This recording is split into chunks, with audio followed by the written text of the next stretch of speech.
নমস্কাৰ, মই অশ্বিনী আৰু সোণোৱাল মিক্সাৰ চাই থকাৰ কাৰণে আপোনাক ধন্যবাদ জনাইছোঁ। আপোনালোকে জানে যে প্ৰত্যেক বছৰে উচ্চ আৰু উচ্চতৰ মাধ্যমিকৰ চূড়ান্ত পৰীক্ষাত উত্তীৰ্ণ হোৱা ছাত্ৰ ছাত্ৰীক সোণোৱাল কছাৰী স্বায়ত্ত শাসিত পৰিষদৰ ফালৰ পৰা শুভ বৰুৱা শৈক্ষিক প্ৰতিভা বঁটা আৰু জ্ঞান বিকাশ যোজনাৰ অধীনত 10,000 টকা আৰু 5,000 টকাকৈ প্ৰদান কৰা হয়।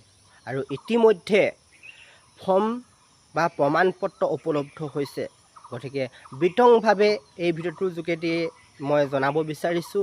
ইতিমধ্যে এই খবৰটো আপোনালোকে সামাজিক মাধ্যমৰ যোগেদি পাইছে, কিন্তু আমাৰ ভিডিঅ' চোৱা কোনোবাই হয়তো নাপাবও পাৰে, সেইকাৰণে বিতংভাৱে এই ভিডিঅ'টো বনালোঁ। তাৰ আগতে কৈ থওঁ যে অসমৰ আৰু ভাৰতৰ বিভিন্ন স্থানত যোগাসনৰ প্ৰতিযোগিতাত বহু পদক লাভ কৰা ধেমাজি জিলাৰ বাটঘৰীয়াৰ জিমি সোণোৱালে নতুনকৈ আৰম্ভ কৰিছে ধেমাজিৰ বটিকুৰত যোগ প্ৰশিক্ষণ কেন্দ্ৰ, আৰু তাত নামভৰ্তি চলি আছে। যিসকলে যোগৰ প্ৰশিক্ষণ ল'ব বিচাৰে তেওঁলোকে স্ক্ৰীণত দিয়া নম্বৰত যোগাযোগ কৰিব। অলপ বিতংকৈ কৈছোঁ, শুভ বৰুৱা শৈক্ষিক প্ৰতিভা বঁটা যিখন আঁচনি আছে, এই আঁচনিখনৰ যোগেদি যিসকল ছাত্ৰ ছাত্ৰীয়ে 60% বেছি নম্বৰ লাভ কৰে তেওঁলোকক 10,000 টকাকৈ প্ৰদান কৰে সোণোৱাল কছাৰী স্বায়ত্ত শাসিত পৰিষদ ফালৰ পৰা।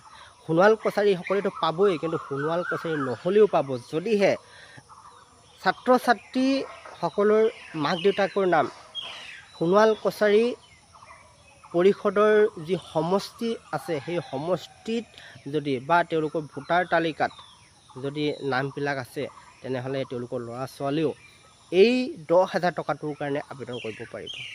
আৰু জ্ঞান বিকাশ যোজনাৰ যিখন আঁচনি, এই আঁচনিখনৰ জৰিয়তে দ্বিতীয় আৰু তৃতীয় বিভাগত উত্তীৰ্ণ হোৱা ছাত্ৰ ছাত্ৰীক 5,000 টকাকৈ প্ৰদান কৰে। সোণোৱাল সকলোতো পাবই, কিন্তু সোণোৱাল নহ'লেও পাব যদিহে তেওঁলোকৰ মাক দেউতাকৰ নাম সোণোৱাল কছাৰী সমষ্টিৰ যিখন ভোটাৰ তালিকা, সেই ভোটাৰ তালিকাত যদি নাম থাকে তেওঁলোকেও আবেদন কৰিব পাৰিব আৰু 5,000 টকা ল'ব পাৰিব। এতিয়া বহুতে ভাবিছে ফৰ্ম ক'ত পাম। ফৰ্মখন আপোনালোকে যিজন আপোনালোকৰ সমষ্টিৰ সদস্য আছে সেই সদস্যৰ পৰা সংগ্ৰহ কৰিব পাৰিব আৰু তেখেতৰ ওচৰতে ধুনীয়াকৈ ফৰ্মখন ফিল আপ কৰি জমা দিব পাৰিব। এতিয়া সমষ্টিৰ বাহিৰতো কোনোবাই থাকিব পাৰে, তেজপুৰত থাকিব পাৰে, নগাঁৱত থাকিব পাৰে, মৰিগাঁৱত থাকিব পাৰে। যিহেতু এইবিলাক ঠাইত সোণোৱাল কছাৰী কোনো সমষ্টি নাই, গতিকে সেই ঠাইবোৰৰ যিসকল সোণোৱাল লোক আছে তেওঁলোকে কেনেকৈ আচলতে আবেদন কৰিব পাৰিব। তেওঁলোকে যি কাৰ্যালয় আছে ডিব্ৰুগড়ত, সেই কাৰ্যালয়ৰ পৰা সংগ্ৰহ কৰিব আৰু ফৰ্মখন ফিল আপ কৰি তাতে জমা দিব পাৰিব।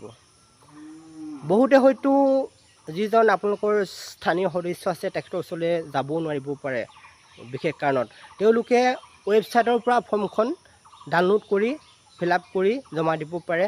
ৱেবছাইটটো মই কৈ দিছোঁ www.skaceducation.in। মই স্ক্ৰীণত ৱেবছাইটটো মই দি দিছোঁ।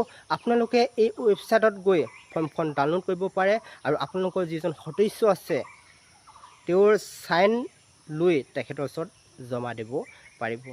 ইতিমধ্যে ফৰ্ম উপলব্ধ হৈ গৈছে ৱেবছাইটত, আৰু 20 জুন শেষ তাৰিখ, গতিকে 20 জুনৰ আগতে আপোনালোকে ফিল আপ কৰি জমা দিব পাৰিব। আৰু যেতিয়া আপুনি জমা দিব আৰু জমা দিয়াৰ পাছত কোন তাৰিখে প্ৰদান কৰিব, চেক প্ৰদান কৰিব, সেইটো আপোনালোকক পিছত জনাব পৰিষদৰ ফালৰ পৰা।